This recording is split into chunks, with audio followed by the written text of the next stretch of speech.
They're the special forces of feudal Japan. Shadow warriors who'll stop at nothing to get the job done. The ninja were very much the unconventional warfare experts which any army needs. The deadliest killers. Their genius is deception. They're lethal in battle and specialists in cunning, betrayal, and strategy. Never trust a ninja. Even your own ninjas, do not trust them. They will lie and make things up and cheat.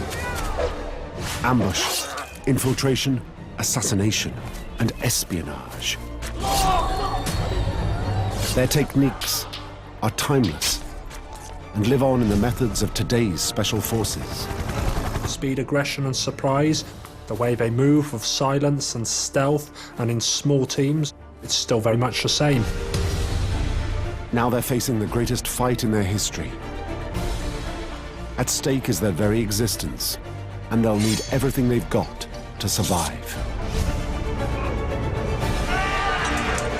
This is the incredible story of the ninjas of Iga and their extraordinary rise to become an indispensable part of the Japanese military mission. Japan is in the grip of a civil war that's lasted over 100 years. Warlords and their militias roam the countryside in a rampage of destruction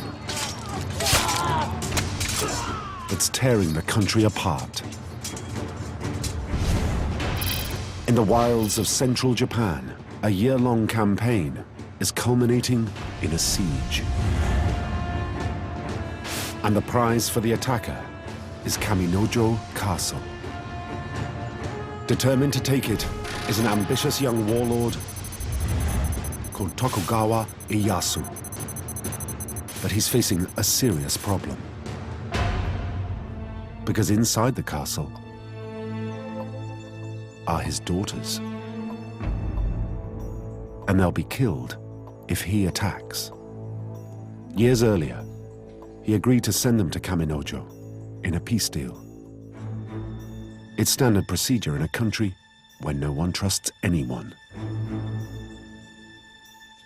Now, he badly needs to go back on the deal. With warlords fighting against each other, allegiances were quite often made and broken at a moment's notice. It was recognized very early on that a hostage system would help keep allegiances. That as long as they behaved and followed the rules, the families would be kept safe. If they broke the rules, the families would be executed, and it was a great way of keeping control. Despite his massive army, Ieyasu has had his hands tied for over a year. He can't touch the castle.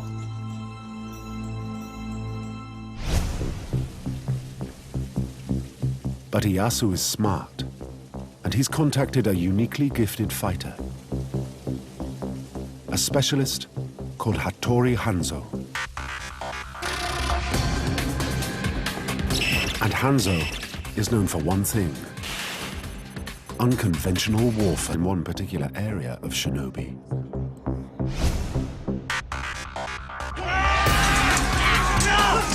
He's an old hand at penetrating castles and freeing hostages.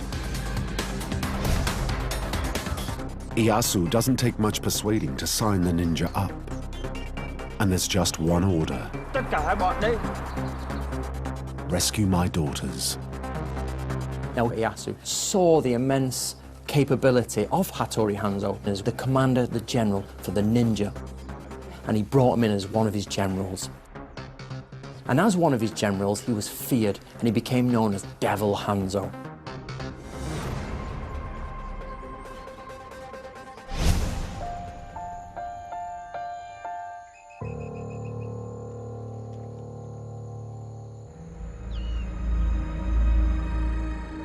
Hattori Hanzo now starts an intelligence-gathering operation that will decide his strategy. To do that, he'll draw to the full on his shinobi skills. But the mission and his options are familiar to operatives everywhere. Tactics that are routine today were pioneered by the Shadow Warriors 500 years ago. The ninjas have developed a series of tactics that are almost universal, and they haven't really evolved or changed much. There's little marginal improvements here and there, and technology comes into it in different weapon systems. The essential elements are still very much the same. Speed, aggression and surprise. The way they move with silence and stealth and in small teams, it's still very much the same.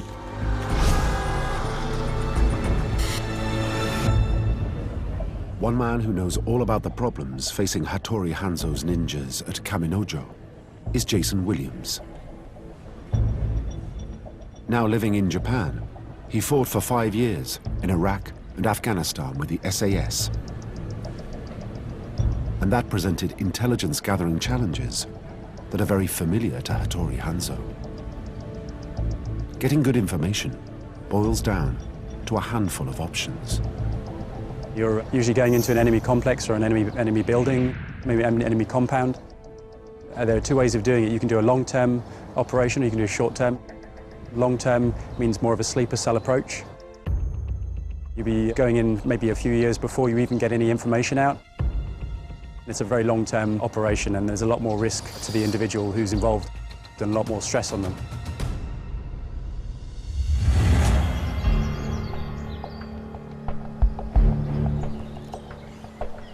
By the time he's approached by Ieyasu, Hanzo has already put in a sleeper cell of ninjas who have been undercover, posing as civilians living near the castle. It's a classic shinobi tactic.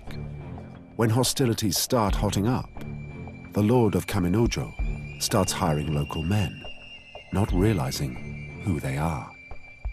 And the ninja sleeper cell walks right into the castle unopposed. When their lord would start to invade, the ninja would get hired into his retinue. This meant that the ninja was on the inside of the enemy. As well as using his spies on the inside, just like special forces today, Hanzo sends commandos on a reconnaissance mission to assess the target's defenses. You set up what we call a CTR, close target recce. You get as much information about the complex and around that area as possible. And then once you've done that, you can either go inside or you can withdraw. Now that Hanzo has twin sources of information about the target, he can build his strategy. He decides to climb the walls of the castle alone, while his commando support will wait for a signal. Then, he'll go on into the complex in a solo snatch operation. As soon as the princesses are safe, the sleeper agents on the inside will signal for the attack to start. With forces on the inside and outside, it will be a pincer operation. And Hanzo is ready to go. It is now vital to ensure the timing is right and all conditions favor the ninja. Now, normally a ninja did not infiltrate in the full moon. He'd wait till 8 days after the moon or 8 days before the moon, so it was darker. And he'd wear dark clothes.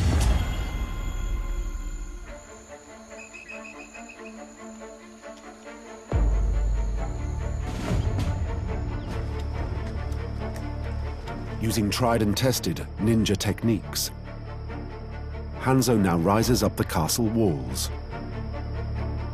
He'd use iron spikes, and he'd place spikes in the castle wall, and he'd climb all the way up to the top. Once at the top, the ninja starts to soar through the walls using special shinobi tools.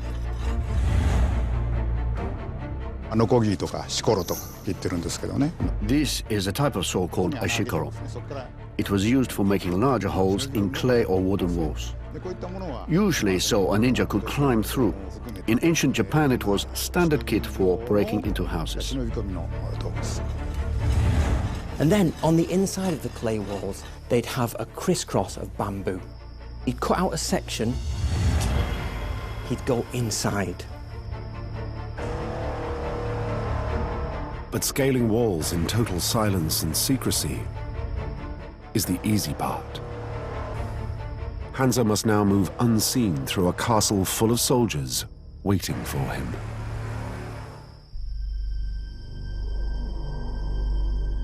Now, once inside, he'd wait. He would be waiting for the people to come along with torches on patrol.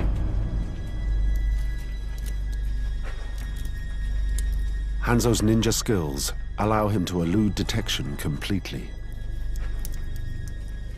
But he can't afford to relax. He knows the enemy will have prepared for him. He has to be careful because their dark patrol comes past. These are the people without torches. They would be looking for ninjas.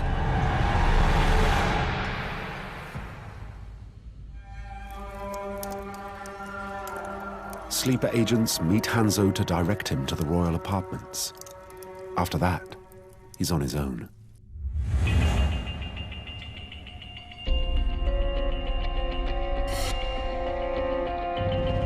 The ninja must now overcome sentries and make his way deep into the castle complex. Once again, he turns to classic shinobi techniques to fell his enemies.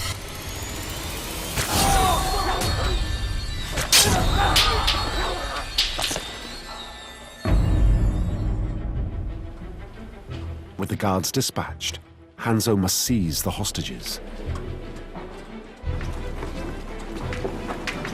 As planned, the ninja double agents signal to Hanzo's commandos and Iyasu's samurai by starting fires on the inside.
They draw together the extreme physical power of the martial artist,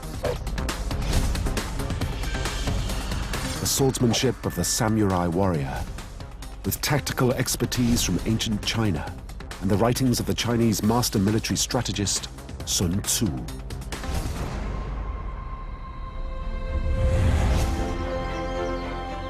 And it's in the rural hinterlands and highland villages where shinobi is perfected. Living in Iga means surviving a harsh mountain climate. A And by the time a ninja starts his training, he's already tough. But to be allowed to become a shinobi warrior, he must go through a series of brutal tests. 忍者はどんな環境でも The ninja needed to survive in a huge variety of environments, whether on operations or intelligence gathering. And they trained for that by enduring exposure and low temperatures at high altitude. ずっと耐えなければいけない。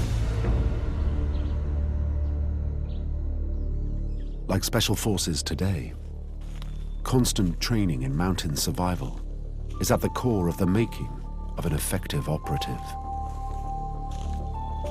All the soldiers have to go through a process which would involve testing their individual fitness in lone, isolated marches in mountainous terrain. Then their personal skills would be tested to the utmost.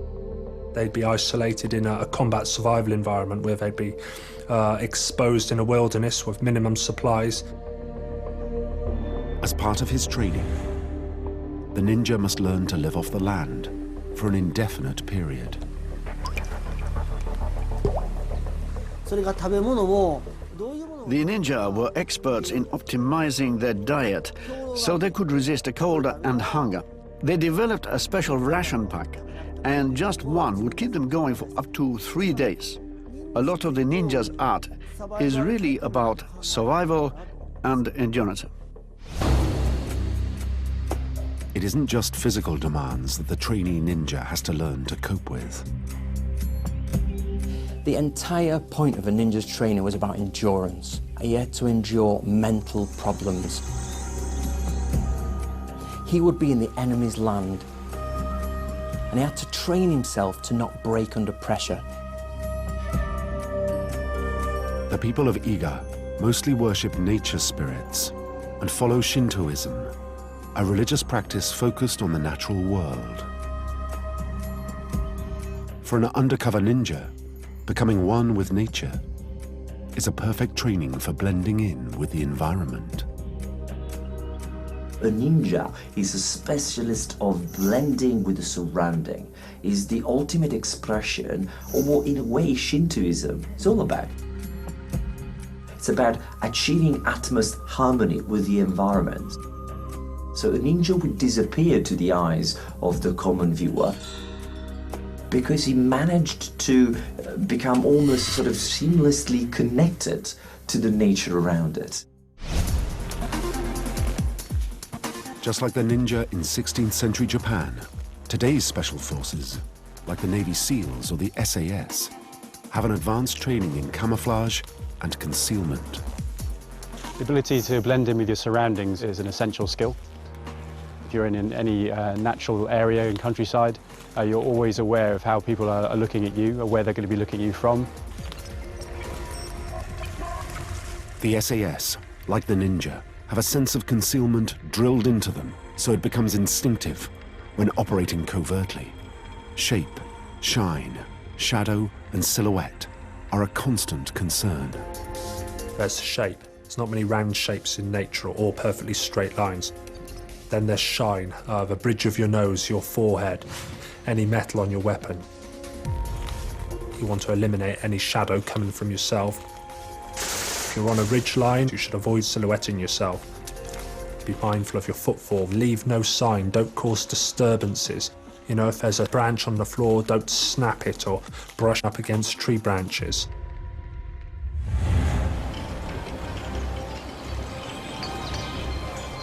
Over several centuries, the ninja rise to become an indispensable part of the Japanese military machine as intelligence gatherers and operational agents.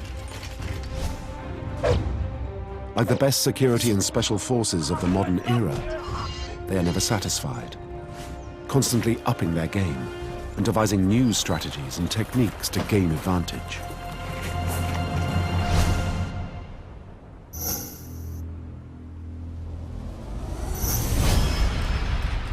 But now, 17 years after the siege at Kaminojo Castle, the Iga ninja face their biggest danger yet.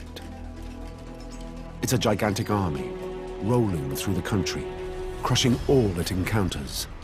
And it's led by a cruel overlord, known for his love of extreme violence. He's a genocidal megalomaniac with a reputation unmatched in all of Japan's bloody history.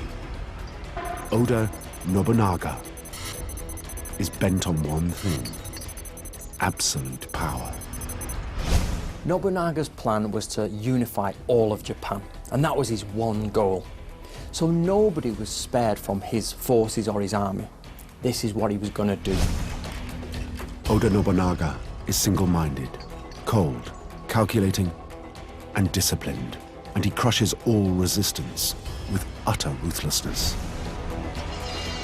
The trouble is, the eager don't bow down to anyone.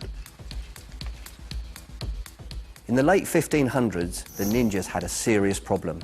Nobunaga needed complete and total obedience, and they refused to give it. Two opposing forces are on a collision course. Neither is used to giving way, and a devastating confrontation is inevitable. The only solution Nobunaga had was to invade, and he did so with a vengeance.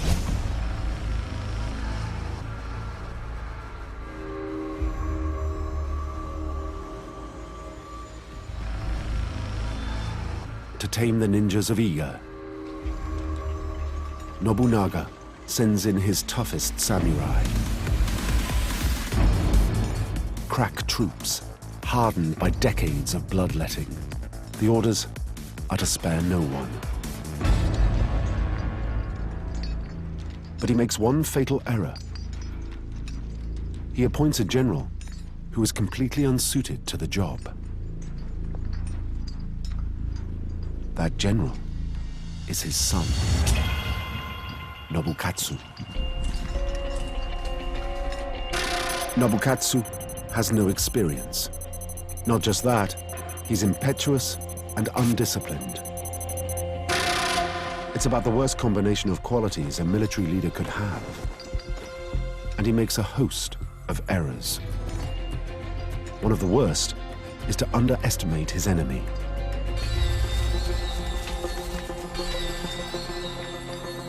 He thinks the code of honor of his samurai gentlemen cannot fail against people he dismisses as a bunch of eager peasants. Right from the beginning, Nobukatsu made some basic mistakes. He utilized warfare in a samurai mentality. He didn't recognize that you needed special forces.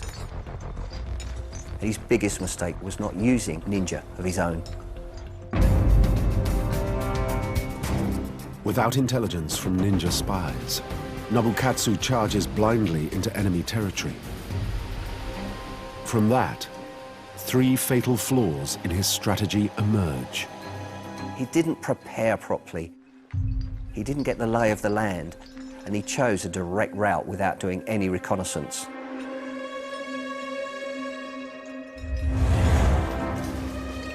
It's a serious blunder.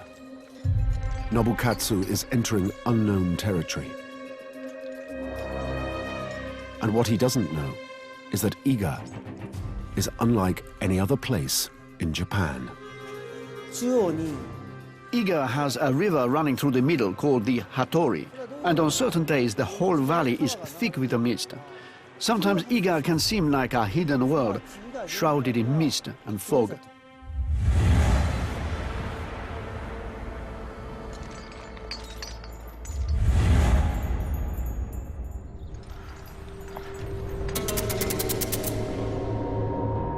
Nobukatsu's samurai now enter narrow gorges with no idea of what's waiting for them.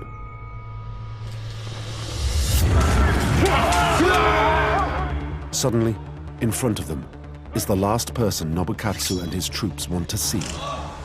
It's Hattori, the devil, Hanzo.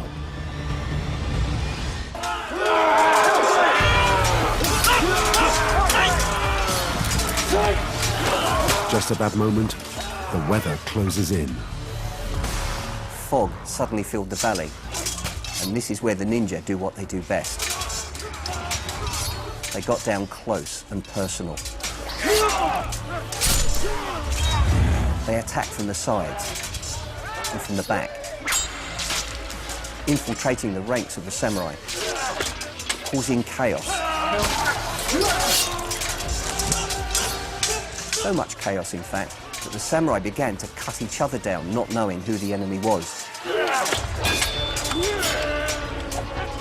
It's an ambush that's textbook ninja, drawing the samurai into unfamiliar terrain and destroying them with tactics they're completely unprepared for.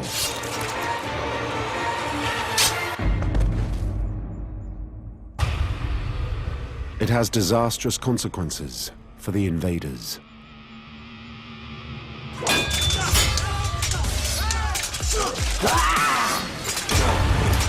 Nobukatsu's bodyguards are cut to pieces. Now the general must stand alone against the ninja and account for himself.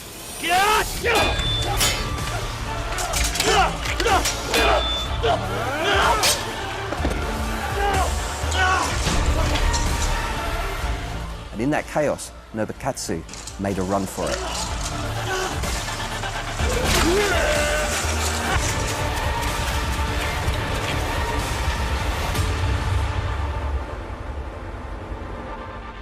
And he was the only one to survive a complete massacre.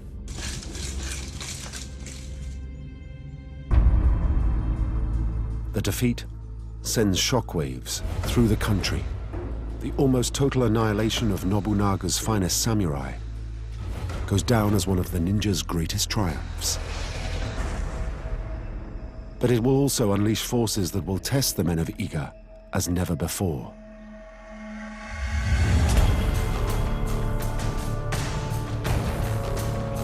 Within days, the ninja spy network reports Nobunaga mustering the biggest army Japan has ever seen. Columns are streaming from every region with one order: destroy Iga. The ninja know they can't defeat so huge an army, and there is only one solution.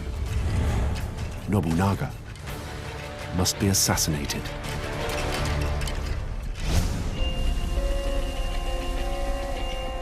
There's only one shinobi warrior who can do the job. Born into a powerful Iga clan, the ninja Ishikawa Goemon has every reason to want to kill Nobunaga personally.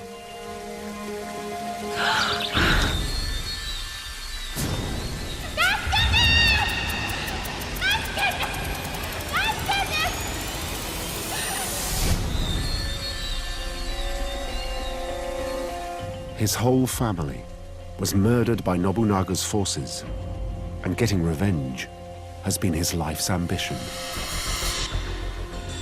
The job of killing Nobunaga will go down as the toughest assignment ever faced by a ninja assassin. The warlord is constantly surrounded by a crack force of bodyguards and employs ninja killers himself from the Iga's rivals. He has a highly skilled network of spies adept at infiltrating and extracting information throughout Japan. Nobunaga knows that the Iga are almost certainly plotting to kill him, and he's convinced he's ready for them. But the Iga spy network manages to secure some crucial information. The only time Nobunaga lets his guard down is when he's in his heavily fortified castle. Goemon's only chance is to infiltrate the castle and, using double agents on the inside, assassinate the warlord himself in the royal apartments. Ninja Black Ops techniques are at the height of development, and their armory boasts a massive array of weapons and technology unmatched anywhere. Goemon now has everything put at his disposal. The ninja had something called the art of fire, and they used gunpowder for everything from signaling to explosions and lighting effects. And they were masters at vanishing behind smoke screens.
and they would drop this into the enemy's well. Once again, Nobunaga's tasters would detect poisoned water well before it reached the overlord's lips. Goemon realizes he must deliver the toxin to Nobunaga personally, and he'll only get one shot. He turns to a substance that remains today one of the most toxic in the world. It's called wolfsbane. A couple of drops will kill an adult in minutes. There is no antidote. Victims die writhing in agony.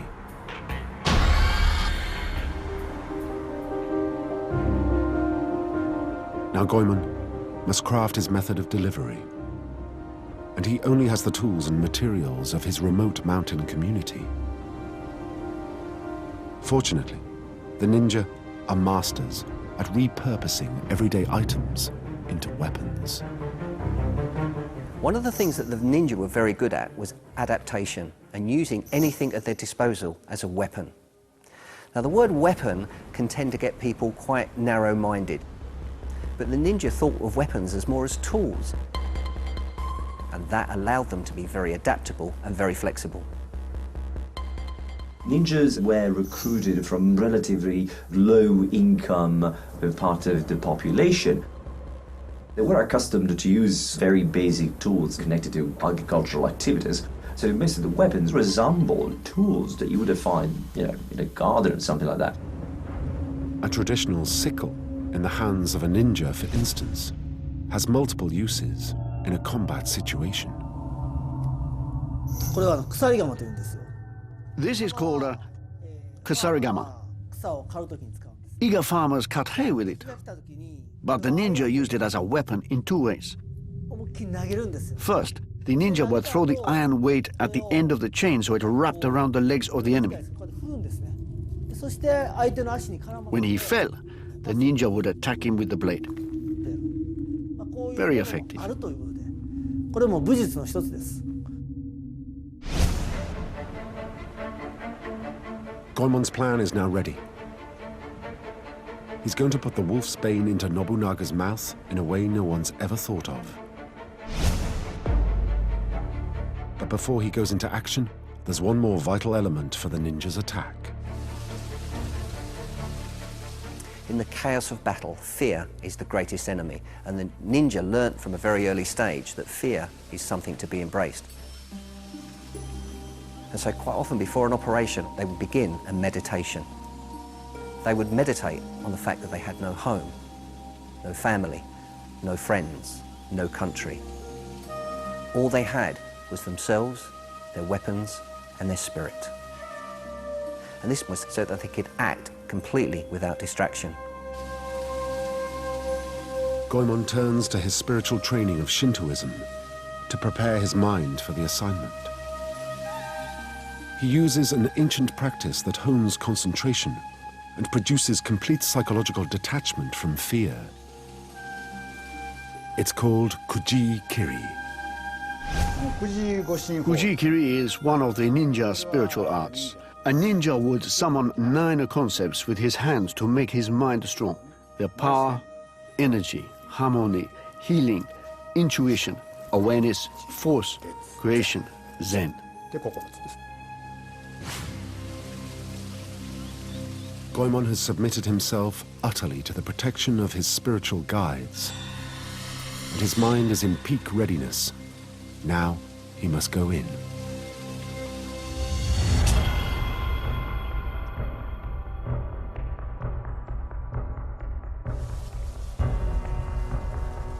In classic style, Goemon makes himself virtually invisible as he closes in on Nobunaga's apartments.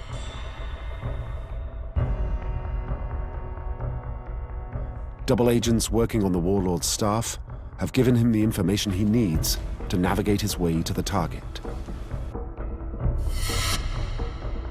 Once inside the apartment complex, he maneuvers himself to a space above the royal bedchamber. Ninja agents in the castle have drilled a tiny hole in the ceiling and positioned the royal bed so that the target's head is directly beneath it.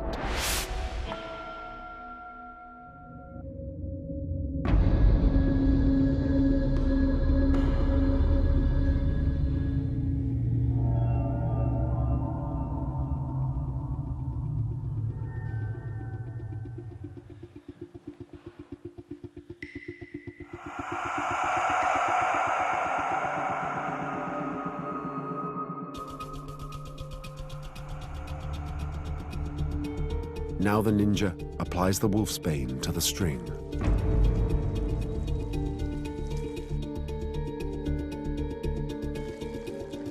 But just as he's delivering the lethal dose,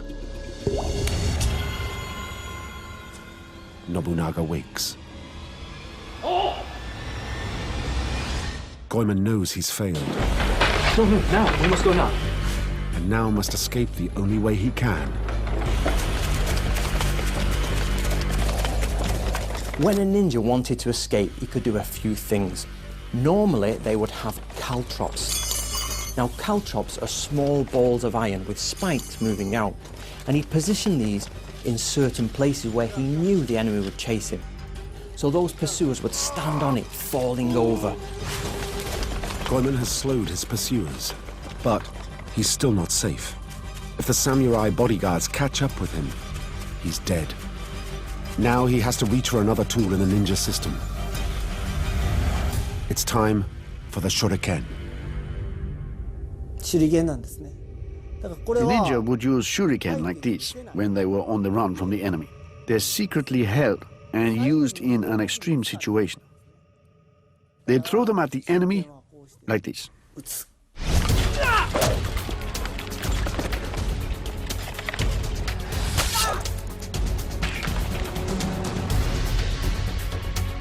Goemon may have failed, but the assassination attempt is a textbook example of shinobi ingenuity.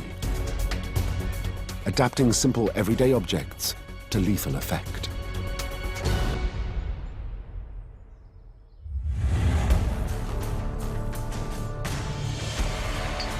Nobunaga now goes on the warpath against the ninjas of Iga with violent determination. He takes personal command of his massive army and launches it against the whole region. Unlike his son Nobukatsu, he uses ninjas who are Hanzo's deadliest rivals. He gives only one order: spare no one. もう具体的に言うと、 Nobunaga was completely cold-blooded. He ordered his soldiers to kill everyone in Iga. Women, children or monks. They were all slaughtered, regardless. The killing made the Iga ninja scatter across Japan. It's a bloodletting that remains notorious in Japanese history to this day. Nothing is left of the old Iga villages. Nobunaga had destroyed their homes, destroyed their families. This made them drop in social class. They had been displaced. This changed the history of the Iga people forever. The once proud ninjas of Iga are now scattered and in flight, while Nobunaga's troops scour the hills to hunt them down.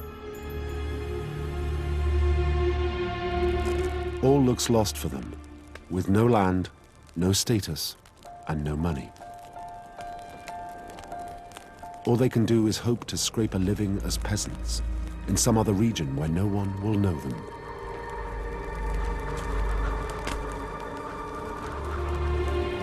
Then, just as all seems lost, some extraordinary news comes through.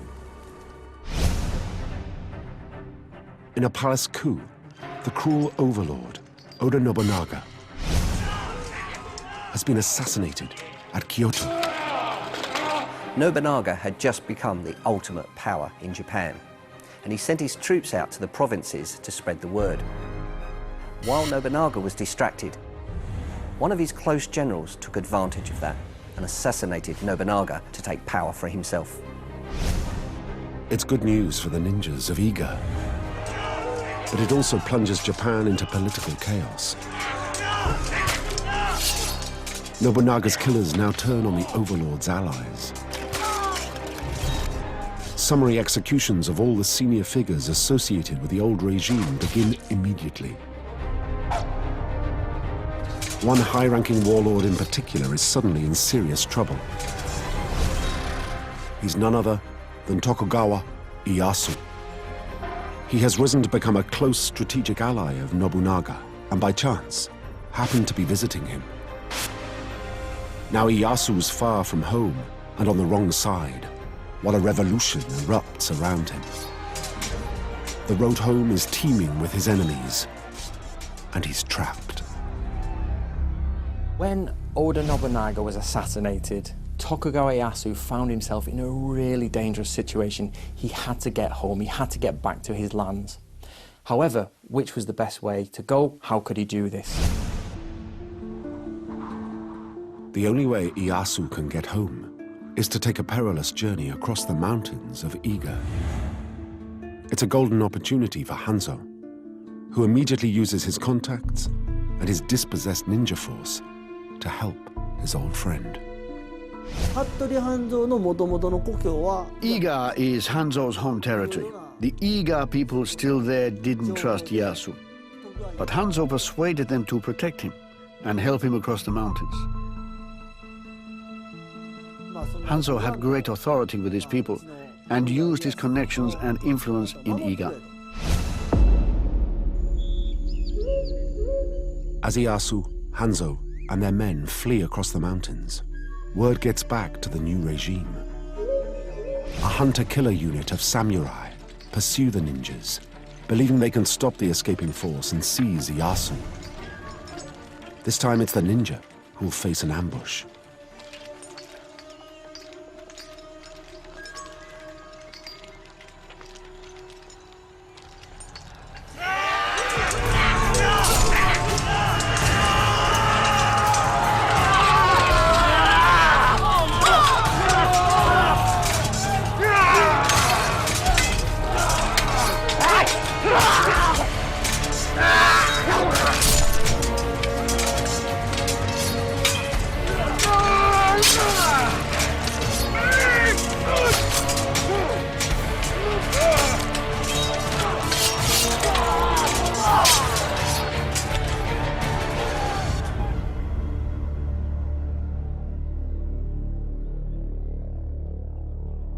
It's a narrow escape for Tokugawa Ieyasu, but the making of Hattori Hanzo and his ninjas. Now, because of this, Tokugawa Ieyasu was extremely